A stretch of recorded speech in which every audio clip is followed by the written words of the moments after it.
Olá, boa tarde a todos, sejam todos bem-vindos a mais uma live às sextas-feiras em que eu respondo a dúvida de vocês, dúvidas que vocês deixaram aqui para mim. Sejam bem-vindos, bem-vindas, vamos aguardar as pessoas entrarem aqui para que a gente converse hoje. Vamos lá. Lembrando que a nossa live às sextas-feiras é sim para responder a dúvida de vocês, para sanar os questionamentos a respeito deste universo que é a promoção da saúde e o ambiente oncológico. Então todos sejam muito bem-vindos para que possamos conversar a respeito disso. Vou aguardar só mais um pouquinho pessoas entrarem para que a gente possa conversar melhor. Tentando. Só mais um pouquinho.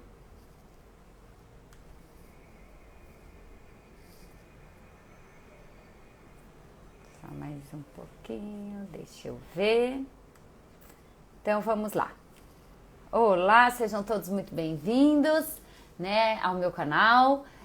Aqui neste canal nós falamos sobre a promoção de saúde para o ambiente oncológico, falando justamente para os pacientes que foram diagnosticados com algum tipo de câncer, que estão em tratamento ou que porventura já até passaram pelo tratamento e que permaneceu ali alguns sintomas, E além dos pacientes, nós trazemos informações também para os familiares, para os amigos, aquelas pessoas que convivem com o diagnóstico também, Eu sou a professora Maíra Trevisani e aqui eu ensino qual o programa de promoção de saúde que diminui sintomas, que previne aparecimento de outros sintomas e que, de uma maneira geral, promove a saúde, promove a melhora da qualidade de vida daquele que foi diagnosticado com câncer, tá certo? Sei, que é bastante contraditório nós falarmos em promoção da saúde para aqueles que foram diagnosticados com câncer, mas essa é a visão mais atualizada do ambiente oncológico. Hoje a gente já não olha mais para o câncer como algo que é finitude da vida. A gente já olha para o câncer como algo que muitas vezes é tratável, muitas vezes até curável, e que sim, nós temos a total consciência de que alguns tipos de câncer requer um olhar mais cuidadoso, mais cauteloso de controle da doença e não da cura propriamente dito. Mas independente disso, o que nós temos hoje de mais atual é promover a saúde para aqueles que foram diagnosticados com câncer, tá certo? Então, quando a gente olha para essa visão possível, e em nenhum momento eu estou dizendo que é fácil, tá? Mas ela é possível, nós vamos desbravando aí um universo bastante inovador e bastante interessante e que requer, sim, muito estudo, muita atualização, muito contato com a necessidade diária daquele que foi diagnosticado, para justamente nós podermos tirar aquilo que é de melhor dele, para potencializar aquilo que de fato é saudável. Por que não? A pessoa não é o resumo do diagnóstico de um câncer, gente? Se vocês foram diagnosticados, vocês podem me dizer isso melhor do que eu, que ainda não tive esse diagnóstico, mas que estou ali diariamente convivendo com muitos, que passam pela mesma coisa que vocês. E eu posso, assim, por experiência de análise, e de convívio com o outro, eu posso afirmar a vocês que vocês são muito mais do que um diagnóstico.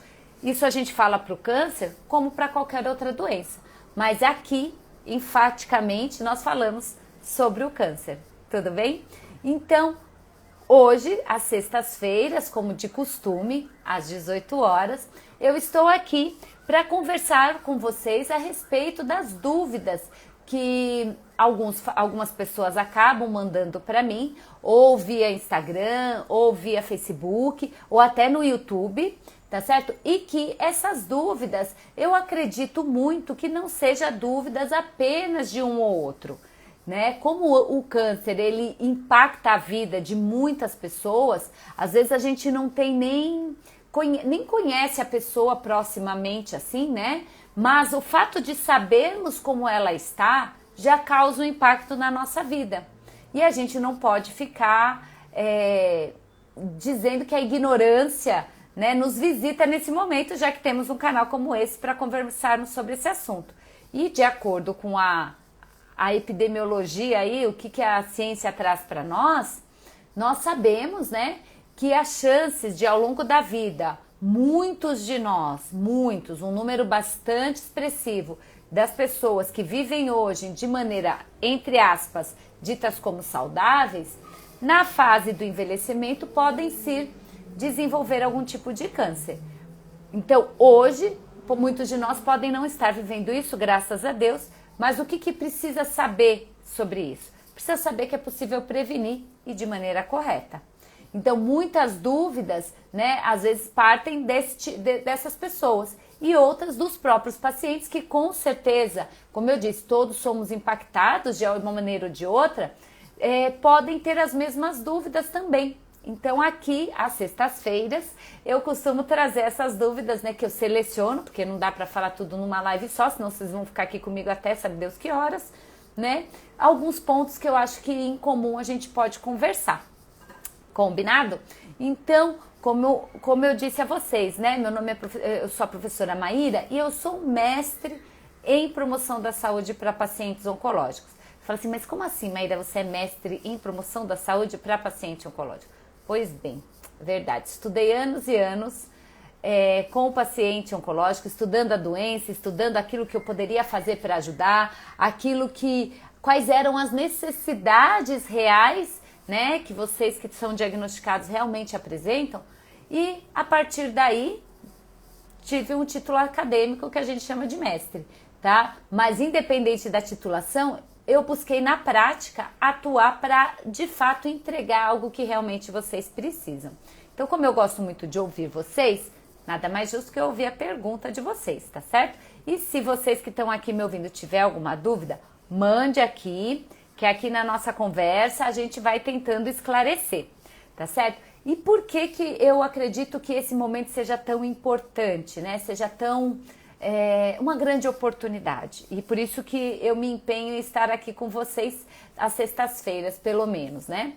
Porque assim, quando o paciente é diagnosticado, ele tem ali uma conduta traçada, né? Geralmente, né, quando ele tem um atendimento fidedigno, um atendimento que de fato é acolhedor, é um atendimento que de fato olha para o paciente como um ser humano, como ele deve ser olhado, ele, após o atendimento do médico, juntamente com o atendimento vem uma conduta, né? A conduta de como como o paciente precisa proceder, né? E dentro desta conduta tem todo um tratamento químico, né, ou radiológico para ter uma intervenção contra este câncer, assim como cirurgias e outros tipos de ferramentas que o médico vai utilizar para combater a doença, sempre pensando em combater a doença, tá bom? Só que muitas vezes, e eu vejo isso na prática, muitas vezes a pessoa sai dali do consultório tão desnorteada que ela mal pergunta, não sabe nem o que questionar para o médico, não sabe nem que dúvida ela vai ter, porque ainda não assimilou aquelas informações. Eu estou dizendo assim que a pessoa tem o diagnóstico, né? O impacto é tão profundo que a cabeça não organiza as ideias. E a consulta com o médico demora a vir às vezes, né? Se está no Sistema Único de Saúde, sabe Deus quando, com sorte. E se for num bom hospital, como eu tive o prazer de trabalhar, a gente sabe que a conduta é bem rápida. Mas se for em outros que eu não vou aqui mencionar o nome, a consulta pode demorar muito tempo. E aí o que acontece? As dúvidas vão surgindo à medida que a ficha vai caindo. E aí a pessoa fica ali sem saber o que perguntar, ou até se pergunta, não tem resposta. E vive numa condição de ansiedade da própria doença e de uma ignorância que ela não precisa viver, tá? Se a gente trouxer a informação até ela. E é essa a minha missão aqui. A minha missão aqui é trazer para vocês uma mensagem de qualidade, uma informação real da ciência e que na prática seja viável, tá bom? Então, minha missão aqui com vocês, e por isso eu acho que essa live é uma grande oportunidade, é a oportunidade do despertar, é a oportunidade do esclarecer, é a oportunidade de nos conectarmos com informações que não é o Google que está me trazendo, tá? O Google tem muita coisa boa, mas como filtrar se a gente não tem a base? Né? Se você foi diagnosticado agora com câncer, não sabe nem para qual é o primeiro passo e joga lá no Google, tratamento contra câncer. Você vai ver zilhões de coisas e pela minha prática eu posso afirmar, você não vai saber para que lado ir, tá? Então, para que você não fique perdido ou perdida, cá estou eu, né? Junto com vocês nessa missão que eu considero sim uma grande oportunidade. Então, aproveitem, gente, a live tá aqui, vocês mandem as dúvidas, fiquem à vontade, combinado? E aquilo que eu não souber, podem ter certeza que eu buscarei informações para trazer para vocês de uma maneira muito segura, muito correta e muito científica também, tá bom? Então, a primeira pergunta que fizeram para mim, gente, foi: Maíra, eu fui diagnosticada com câncer de colo retal, né? E o médico disse para mim que eu preciso fazer atividade física, como muitos médicos falam, né, gente? Os médicos têm recomendado isso sim. Só que a pessoa pergunta para mim: Maíra, isso realmente vai me ajudar? E segunda pergunta: só a caminhada vai me ajudar? Ou eu tenho outro tipo de atividade física para fazer? Olha só, são 3 dúvidas em uma, tá bom? Então, olha só como que a gente precisa pensar. A aguinha sempre é bom, né, gente? Vocês perdoem, mas eu preciso beber água.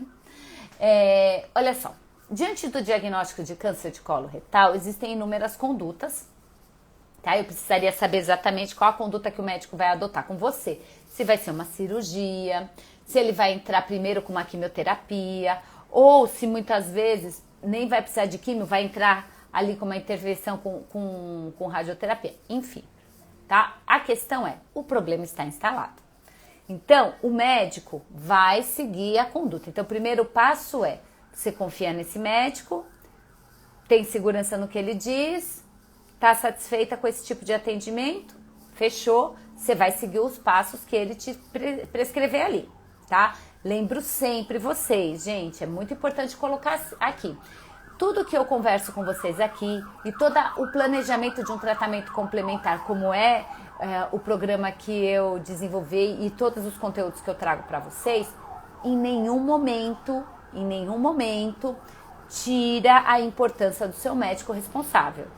Ou, de qualquer maneira, coloque em xeque o que o teu médico está dizendo, tá? A não ser que seja uma coisa muito absurda, mas tenho certeza que você pode ter atendimento com excelentes médicos. Então, eu não coloco em xeque o que o médico fala e em nenhum momento aquilo que eu falo aqui tem que ir contra o que o médico diz lá, tá? Muito pelo contrário.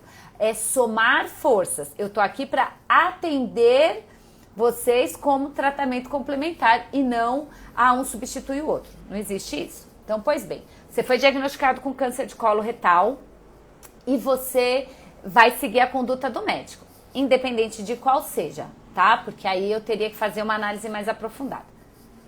Qual é o problema do câncer coloretal, né? De fato, um dos problemas que a gente vai encontrar é que a absorção de nutrientes, de vitaminas vai ficar prejudicada, tá bom? Isso também, a evacuação também se torna prejudicada. Então, o movimento peristáltico ali, aquela vontade de fazer o número 2, né, aquela pressãozinha da barriga, às vezes fica um pouquinho prejudicada.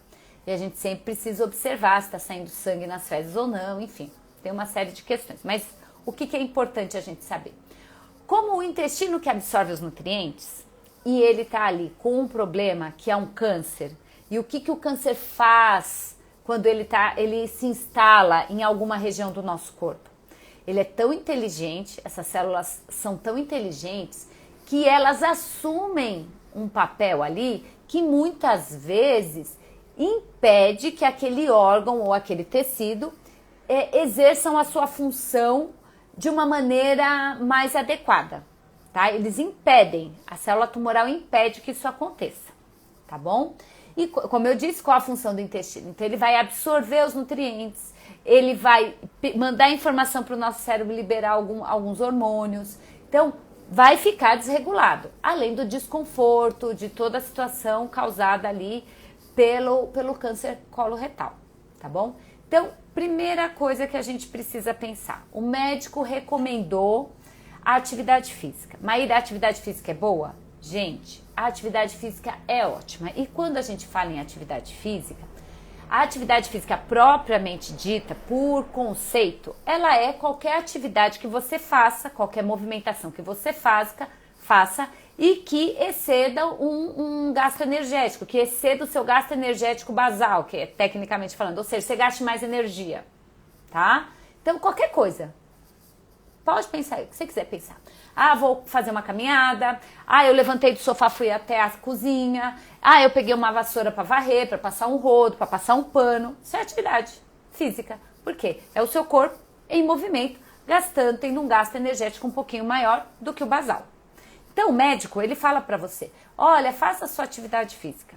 Mas o médico não tem obrigação, e não é ele que vai falar para você assim, olha, a atividade física é uma coisa, exercício físico é outra. Não é o papel do médico, tudo bem?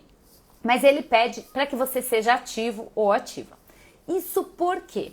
Olha só, lembra que eu falei que o tumor está lá no intestino e ele prejudica a função intestinal, ele não deixa o intestino funcionar do jeito que ele deveria? Um dos problemas, muitas vezes, é a própria constipação. Ou seja, o intestino pode, por N motivos, né, ter várias situações. Uma delas é, por exemplo, não conseguir executar de forma adequada o movimento peristáltico, o movimento de expelir as fezes, de fazer o número 2. Ele tem dificuldade em fazer isso. Aí o médico fala, faça atividade física. Muito bem.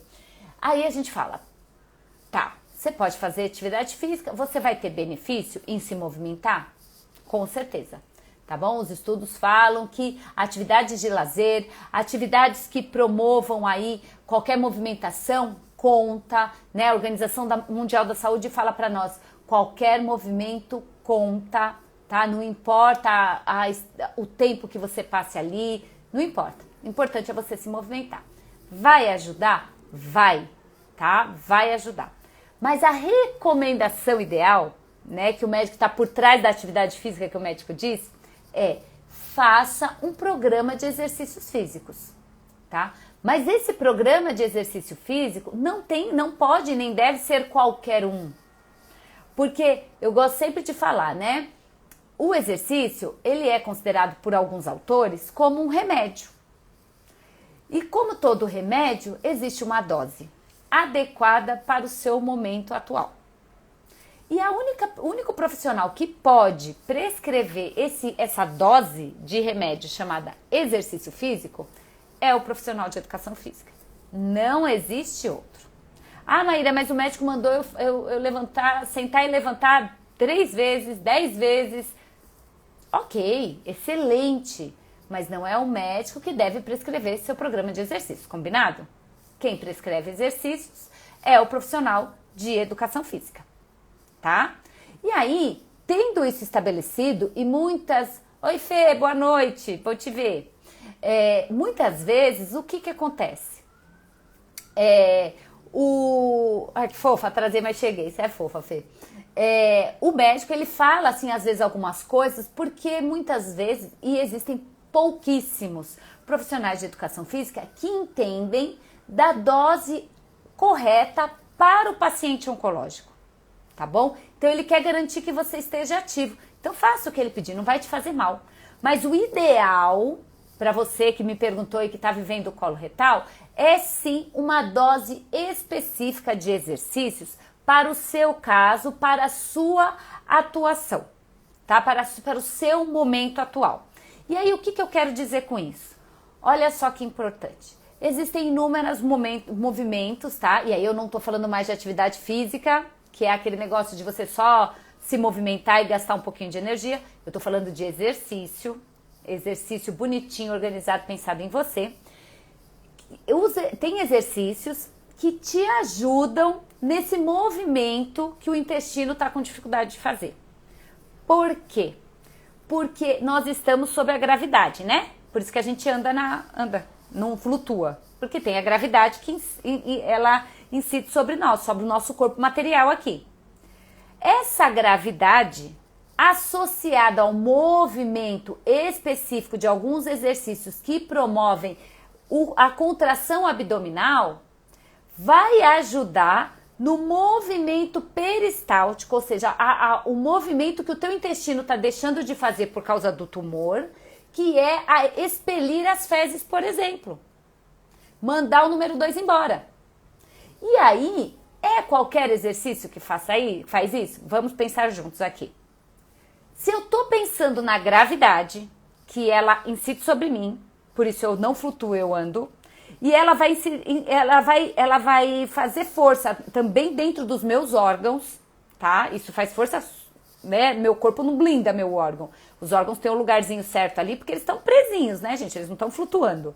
Mas faz uma pressão nos meus órgãos. O exercício, se eu colocar você que está passando por câncer de colo retal apenas sentado ou sentada, vocês concordam que eu inibo a ação total da gravidade? Em relação a se ele fizer ou ela fizer algum exercício em pé, por exemplo, que a gravidade é maior? E aí, o que acontece? Por isso que eu falo, precisamos fazer exercícios adequados com um profissional que entenda do seu cenário. Então, se eu sei onde está o tumor, se eu sei o que o tumor causa no seu intestino, e se eu sei qual é a sua dificuldade e uma delas é de evacuar, a maior parte dos exercícios que eu vou promover com você é em exercício em pé e não sentado, por exemplo. Isso é só um exemplo para vocês entenderem que até para fazer exercício, a gente tem que entender da dose, do problema e entender o cenário que você que está vivendo o câncer está passando nesse momento. Entendeu? Isso é diferente daqueles que têm câncer coloretal e como você que me perguntou não colocou qual é o seu cenário total, né? Eu vou dar uma outra hipótese. É diferente daquele em que o tumor, ao invés de promover uma constipação, ele promove uma diarreia importante, tá certo? Então, o paciente está com dificuldade ali de segurar o número 2. Se eu colocá-lo em pé e permitir que a gravidade fique ali sobre ele o tempo todo, vocês concordam que se ele está com dificuldade de segurar a diarreia e eu coloco ele para fazer exercício em pé, o que vai acontecer com essa pessoa?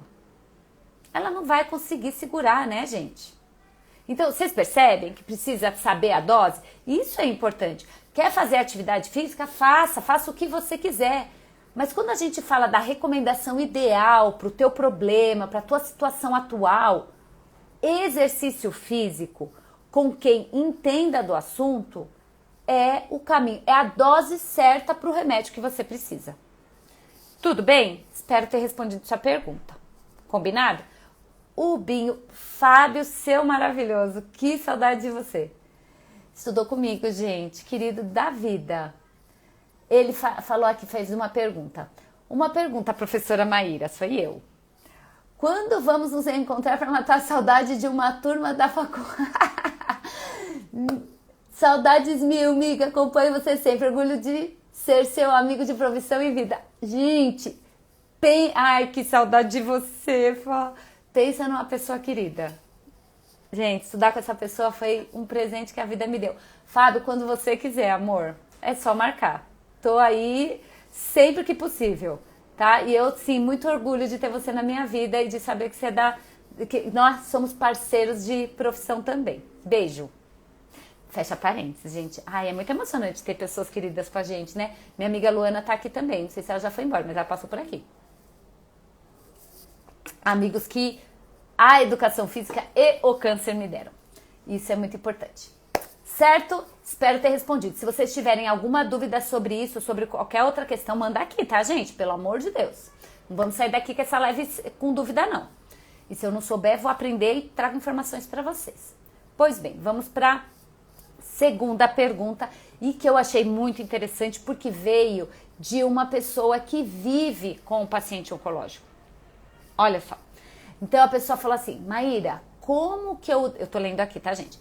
Maíra, como que eu posso, né, ajudar a minha esposa que está vivenciando o câncer de mama, né, está em quimioterapia, e eu tenho receio que ela execute algumas tarefas, mas o médico pede para que eu deixe que ela se movimente, porque ela precisa, ela não pode ficar parada. Como que eu devo atuar?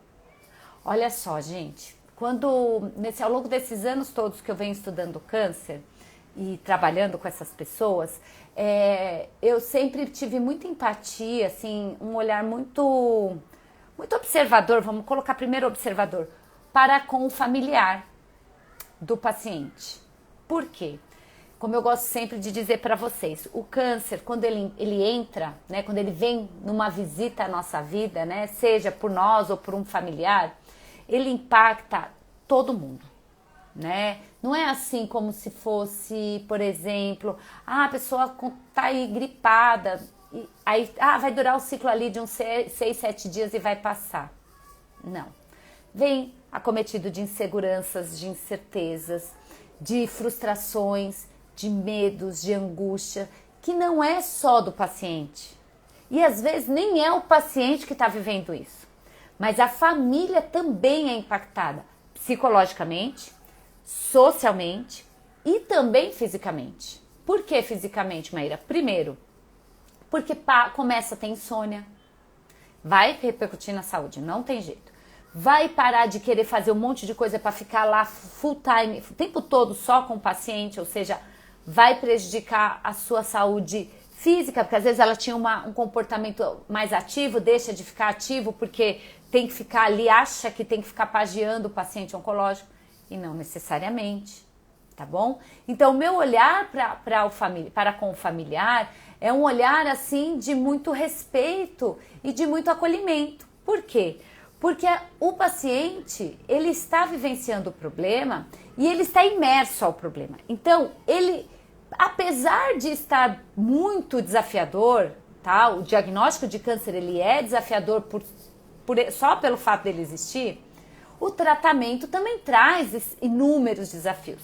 Mas quem está dentro da situação, embora esteja assim numa situação às vezes muito insegura, cheio de incertezas e tudo mais, ainda assim está vivendo o problema de perto. Então ele sabe mais ou menos o que está acontecendo dentro dele. O familiar, ele é um corpo estranho, ele é um ambiente externo, vivenciando um problema que ele está observando, mas não sabe como agir, não sabe como está repercutindo, não sabe N coisas. Ele não sabe nem sobre o tratamento que vai acontecer e tudo mais, e nem como o paciente está vivendo, porque embora, né, o paciente esteja falando, desabafando, dividindo a situação atual, só o familiar, ele tem poucas referências, gente. É difícil também, tá? Então, quando eu falo que tem um olhar acolhedor, é porque eu acredito muito, e eu vejo que isso funciona, que quando a gente direciona o familiar, a vida dele fica mais fácil, tá bom? Então, como que seria esse olhar, tá? Para você que me perguntou. Esse marido bastante atento, eu fico muito feliz, viu, gente? Porque eu vou contar uma pequena historinha aqui para vocês. Lá, quando a gente atua com esses pacientes, e é assim, as estatísticas falam sobre isso, tá? A mulher, isso, gente, pelo amor de Deus, tá, gente? Eu não tô sendo feminista, machista, nada disso, tá? Longe de mim, não é isso, mas só constatando fatos. A mulher tende a ser mais parceira do homem quando ele é diagnosticado com câncer do que o inverso, tá? Isso é estatístico, tá? E a gente vê isso a olho nu quando está dentro de um ambiente hospitalar, por exemplo.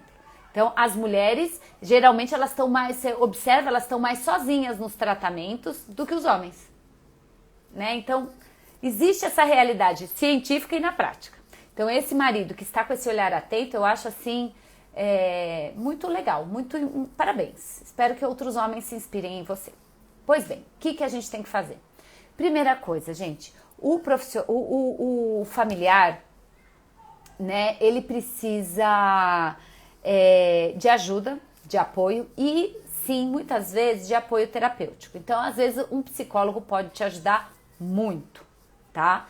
Se é interesse seu, tente conviver com a sua esposa ou com o seu ente querido entre as consultas, se for possível, para que você também escute do médico aquilo que ele ou ela estão escutando. Por quê? Existe uma diferença entre o que o médico diz e o que o paciente entende.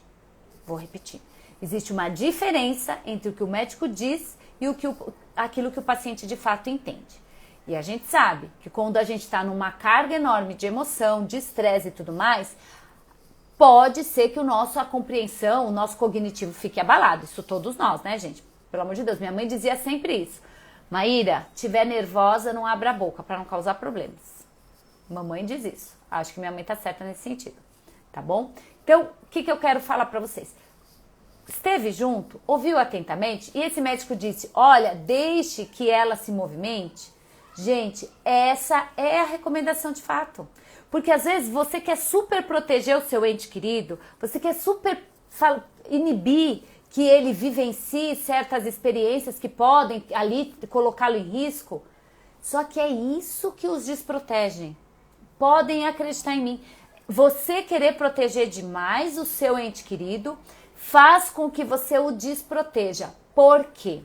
Porque psicologicamente o câncer diz assim para o paciente, olha, você não tem domínio sobre o seu corpo. Olha, eu vou conduzir a sua vida daqui para frente. E gente, eu não sei vocês, mas são raras as pessoas que querem ser conduzidos. A gente quer ter as rédeas das nossas vidas nas mãos. Quando uma doença nos visita e ela impõe essa condição, porque a nossa vida vira de cabeça para baixo, nós nos sentimos incapazes.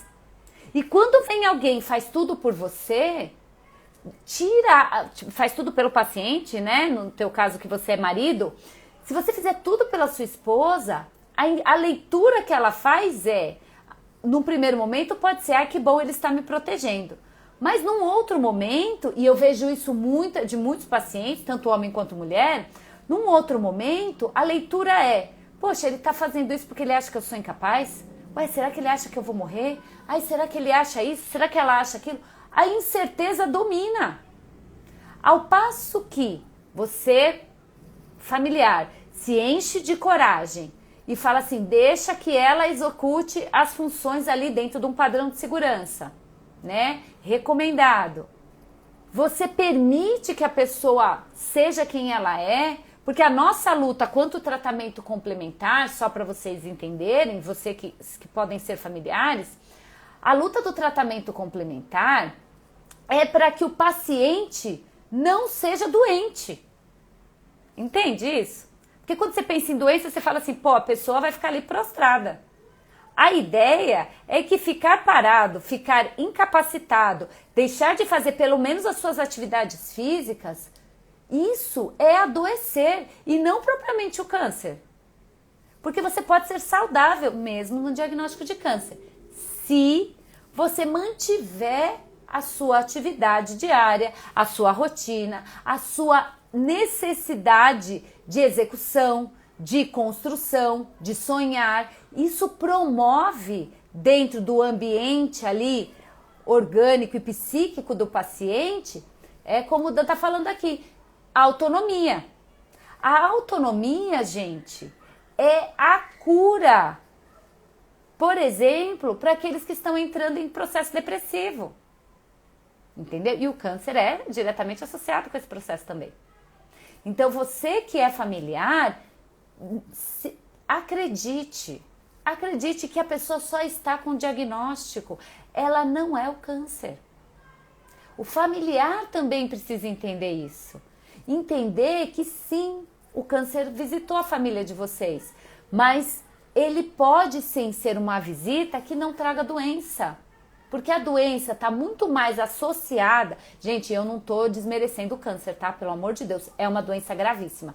Mas eu estou dizendo, você não precisa ter um comportamento doente. Que é aquele comportamento do estereótipo daquele que fica prostrado, que não serve mais para nada, está esperando a morte chegar. Pelo amor de Deus. Tá bom? Então, é importante sim que a gente dê autonomia, que a gente mostre para a pessoa, peraí, você é capaz de estar com dificuldade? Tá apresentando alguns sintomas? Peraí, vamos buscar recursos. Existem recursos. Faça de forma mais devagar, mas faça. Tá bom? Então, é importante que a gente auxilie nesse sentido, dando espaço e liberdade para que a pessoa seja quem ela é, de fato, e não naquilo que a doença pode transformá-la. Tem uma grande diferença nisso, tá bom? Vou ler aqui perguntinha de vocês, que é importante. Deixa eu ver. Pera. O Personal Life perguntou: quanto você acha benéfico o paciente com câncer ter algum acompanhante em vários pilares? Nossa, é excelente a pergunta. Gente, por isso que eu falo, né? Esse olhar para com o familiar é um olhar que precisa, assim, ser um olhar muito bem direcionado e ampliado, né? Por quê? Existem inúmeros pilares que envolvem, por exemplo, tanto o tratamento convencional quanto o tratamento complementar. E que o familiar precisa estar inserido. Eu conheço inúmeras pessoas que falam, eu não quero preocupar. Já vi pacientes indo tomar quimioterapia sozinha, meninas, sozinha. E eu falava, você veio sozinha? E se você tiver algum efeito aí por conta da quimio, tá indo embora de ônibus, né? Difícil. Por que você não chamou alguém? Eu não quero preocupar minha família. Eu escuto muito isso. Eu não quero preocupar minha família. Mas a questão não é preocupar a família. São 2 pontos. Você precisa de apoio. Precisa de rede de apoio. E 2, o seu familiar precisa desenvolver a habilidade de te ajudar. Porque faz parte, é para isso que a gente é família, né? Ou amigo, ou algum ente querido.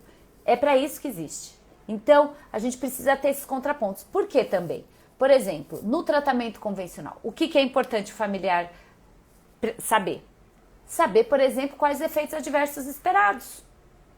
O que eu posso prevenir, o que eu posso esperar. Não para você ficar aterrorizado, não é isso. Mas é para que você tenha ali perguntas para o teu médico que possam te ajudar num momento, por exemplo, a pessoa apresentou uma diarreia absurda. Maíra, a pessoa não para nada, mas ela está ficando desidratada, o que eu faço? A gente sabe que diarreia a gente não pode interromper assim, né? Mas diante de um quadro de 3, 4 dias de diarreia intensa, eu preciso hidratar essa pessoa. Como que eu hidrato só com água? Não. Eu preciso entrar com um Gatorade, por exemplo. O médico pode te falar isso, né? Às vezes, comprar lá um Gatorade e ajudar, ajuda. Passou de 3, 4 dias, o que eu faço? Leva a pessoa de volta para o médico. Precisa conter isso. Senão ela vai, né, ser internada por conta da diarreia e interromper uma quimioterapia, por exemplo. Então precisa saber que efeito adverso esperar, entendeu? Precisa ter noção do que vai acontecer. Isso no tratamento convencional, estou dando um exemplo. Num tratamento complementar, como é esse que eu apresento para vocês todas as sextas-feiras e agora religiosamente às terças e sextas, olha só o que acontece. A gente começa a olhar o tratamento complementar não na possibilidade de evitar problemas, mas na potencialidade de tornar a pessoa cada vez mais saudável. Como? Uma dessas que eu acabei de falar. Deixe o seu paciente, o seu familiar, executar as tarefas que ele está se julgando capaz.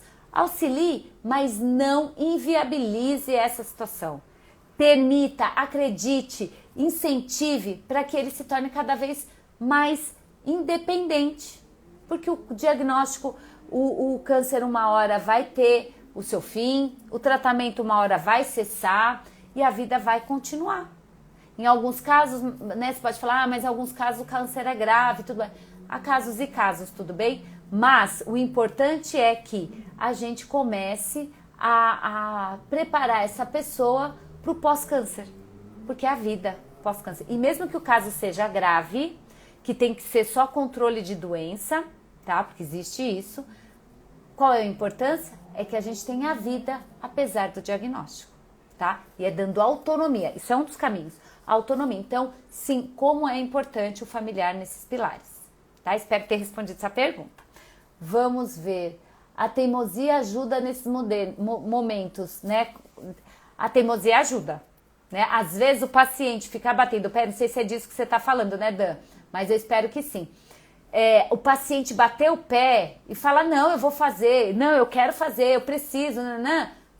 Ajuda na própria autonomia, tá? Eu sei que existem cabeças e cabeças, tá? Mentalidades e mentalidades, mas faz com que, tudo isso faz só com que a gente comece a entender, e eu volto sempre a dizer isso, eu sei que a proposta aqui, ela é diferente do que vocês podem estar acostumados a ouvir a respeito de câncer, né? Porque eu trago aquilo que o pessoal fala que vai ser ativo, vai, né?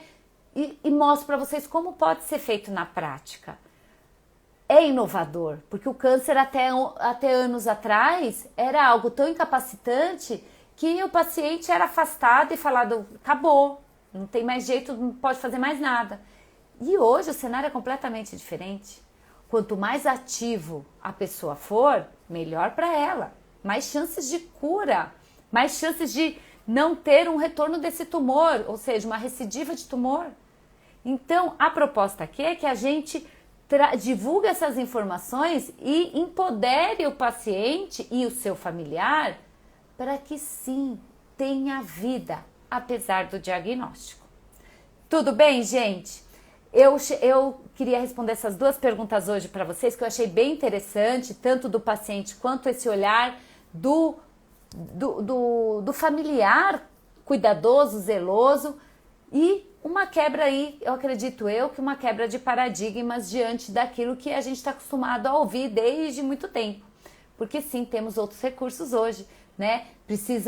A gente precisa, enquanto profissional, né? Eu me coloco nessa condição, estudar bastante, aplicar, trazer para vocês a verdade com muita seriedade, com muito respeito, tanto pela doença quanto pela vivência na doença, mas com grandes possibilidades, que em nenhum momento eu digo que é fácil, tá bom? Mas é possível. E uma vez que é possível, não dá mais para ignorar, não é mesmo? Então, eu vou encerrar nossa live aqui de hoje. Quero agradecer enormemente vocês que participaram, mandar beijo pro meu querido Fábio, que eu tava morrendo de saudade de você, para outras pessoas que estiveram aqui também. Agradeço muito. Semana que vem, gente, olha só, agendem aí. 2 vezes por semana live que nós teremos, tá? Live, vocês podem contar comigo nessas lives. Então, teremos 2 vezes por semana lives aqui. Então, provavelmente, se tudo der certo, é isso. Terça-feira, às 18 horas, podem agendar. Terça-feira, às 18 e sexta-feira, às 18. 18 horas é o nosso horário. Terça e sexta. E se tudo der certo, vou aqui dar um spoiler para vocês. Na sexta-feira que vem, se tudo der certo, tá? Eu espero que dê. Vamos ter uma convidada muito especial, que é uma médica cardio-oncológica, né, que vou conhecê-la aqui com vocês na sexta-feira que vem, se nada der errado. Sexta-feira que vem eu não vou fazer respondendo perguntas na sexta, não. Eu vou trazer conteúdo para vocês com esta médica oncológica, cardio-oncológica, que é uma especialidade super nova na medicina, tá? Por quê? Porque muitos medicamentos trazem uma carga tóxica para o coração. Então, eu acredito que ela vai ajudar muito a gente aqui. Combinado? Então, minha convidada, né, a doutora virá e eu vou divulgar o post para vocês. E terça-feira eu vou falar para vocês uma live muito importante. Olha o tema. quando o exercício físico não é recomendado para o paciente oncológico. Precisamos saber disso. Combinado, gente? Então aguardo vocês terça-feira. Hoje vai ter conteúdo mais para vocês. Amanhã, sábado, domingo, todo dia tem conteúdo para vocês. Estou à disposição de vocês. Mandem aí direct. Tô no YouTube, no meu canal do YouTube. Vão lá também se inscrever. Tem bastante conteúdo para vocês. Tô no Facebook, tem uma página no Facebook só aqui, professora Maíra Trevisani, e um grupo no Facebook, Câncer e Exercício Físico. É um grupo fechado, então tô começando o grupo agora, então se você quer fazer parte, vai lá na minha página, pede solicitação, que aí vocês respondem umas perguntinhas lá e eu autorizo vocês a entrarem. Combinado? Então eu espero vocês terça-feira que vem e eu tô por aqui. Os stories vão acontecendo, os conteúdos vão chegando. Combinado? Então, ótima sexta-feira. Cuidem-se. Fê, beijo pra você também. Cuidado, né, ao longo dos dias de final de semana. Cuidem-se, movimentem-se. E qualquer dúvida, eu tô por aqui. Beijo, fiquem com Deus e ótimo final de semana. Tchau, tchau, gente!